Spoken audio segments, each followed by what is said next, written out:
Carlos, você está à frente de um estudo, coordenando o estudo, das sequelas pulmonares pós-Covid.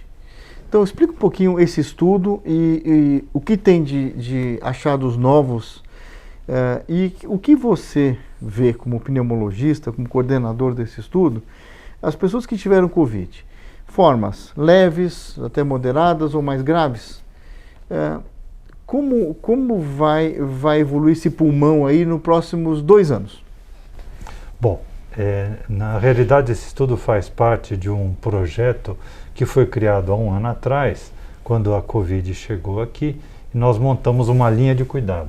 Desde o momento zero, quando o indivíduo está em casa e começava a ter sintomas, aí quando ele era encaminhado para uma unidade de saúde, e a partir daí ele era referenciado pelo Sistema CROSS para internação num hospital, num leito de isolamento ou para o ambiente da terapia intensiva. E esse estudo veio na segunda fase. Quando esse paciente, após a internação, recebia alta, ele vinha para um acompanhamento que estamos completando os pacientes que estiverem internados no primeiro semestre no HC, nos leitos de UTI, nos leitos de enfermaria, e receberam alta. Então estamos acompanhando, fazendo a avaliação de 6 meses para entender a história natural da Covid-19 em diferentes áreas do corpo, em diferentes sistemas do nosso organismo. Na parte respiratória, o indivíduo ele é atendido num primeiro momento e responde uma série de questionários de qualidade de vida, de dispneia, de ansiedade, de depressão, de sonolência, insônia, e isso ele faz por tele, utilizando a telemedicina aqui do INCOR. Então ele faz a resposta aos questionários por tele e depois ele é convidado para uma consulta aqui. Aí ele realiza exames e dependendo desses exames ele vem para uma segunda consulta com exames mais sofisticados. Resumindo, o que nós pretendemos fazer é avaliar cerca de 1.000 a 1.200 pacientes. Até agora, nesse momento da pesquisa, avaliamos cerca de 350 pacientes, todos eles estiveram internados por no mínimo 24 horas no HC, no primeiro semestre do ano passado, então alguns tiveram casos mais leves para moderados e ficaram em enfermaria, os casos graves ficaram em terapia intensiva. E esses pacientes, surpreendentemente, 6 meses depois, nós estamos observando aí cerca de 1/3 deles ainda tem alterações 6 meses depois, do ponto de vista respiratório. Avaliados 6 meses depois da alta deles. Qual é a porcentagem dos que têm sintoma? Mais ou menos. Sintomas, a maior parte, cerca de 40% a 45%, tem sintomas que eles caracterizam como fraqueza ou caracterizam como cansaço, como dispneia. Então estamos investigando para saber se esse cansaço ele é por um problema respiratório ou por um problema muscular. Então, depois dessa primeira consulta, o paciente vem para exames mais sofisticados, como um teste cardiopulmonar de esforço, uma pletismografia, uma tomo de alta resolução. Então, estamos aí nesse primeiro momento da investigação e tem surpreendido que o número de casos com alguma queixa ainda ou com algum... É grande. É grande. Cerca de 1/3 nessa primeira avaliação.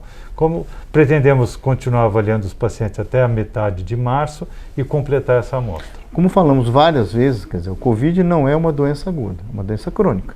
Ela aguda que cronifica, né? Agora, sequelas mais graves, fibrose pulmonar, qual é a porcentagem dos pacientes mais graves que ficaram entubados que evoluem para fibrose pulmonar?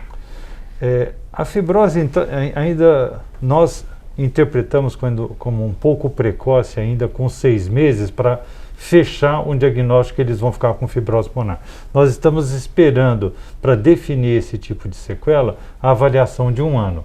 Nessa primeira olhada, com alterações de tomografia que podem evoluir para um quadro definitivo de fibrose, nós acreditamos que seja uma minoria.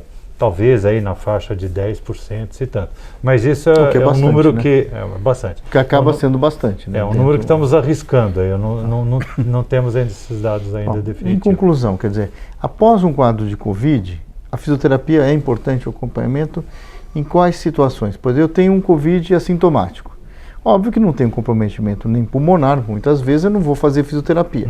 Então a chance de eu ter uma sequela maior pulmonar é quase zero, é isso? Agora, o paciente que ficou entubado, vários dias na UTI, esse paciente tem que manter uma fisioterapia por quanto tempo, na sua opinião? Olha, no geral. O que tem ocorrido, esses pacientes, até pelas medicações que ele toma para ficar acoplado ao ventilador mecânico durante o período de insuficiência respiratória mais grave, que tem sido aí por volta de 5 a 10 dias, alguns ficam até mais do que 2 semanas sob ventilação mecânica, pelos medicamentos que ele toma e por ficar deitado, parado no leito, nós observamos uma quantidade grande de fraqueza muscular. Então ele tem que fazer fisioterapia para a parte motora e ele precisa fazer fisioterapia para a parte respiratória. Então, praticamente, esses doentes que ficaram entubados em ventilação mecânica, por um período aí acima de 4 ou 5 dias, é universal. Todos eles precisam fazer fisioterapia respiratória e motora. Aí é individual. Tem pacientes que com 3, 4 semanas já se recuperaram totalmente, pacientes que estão meses fazendo.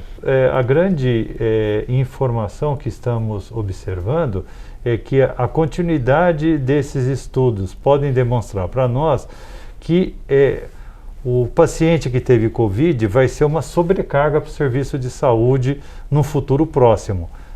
Então, o serviço de saúde vai ter que estar preparado para cuidar dessas doenças crônicas. Nós temos visto muitos pacientes com arritmias cardíacas, com taquiarritmia. Temos visto bastante pacientes com problemas psiquiátricos, de ansiedade, depressão, pacientes com algum problema neurológico que não conseguem focar. Ou seja, é o que você falou, o sistema de saúde vai ter que estar preparado por uma quarta onda.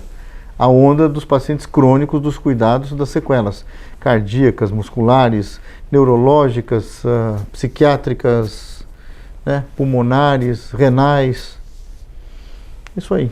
Muito bem. Obrigado, Carlos.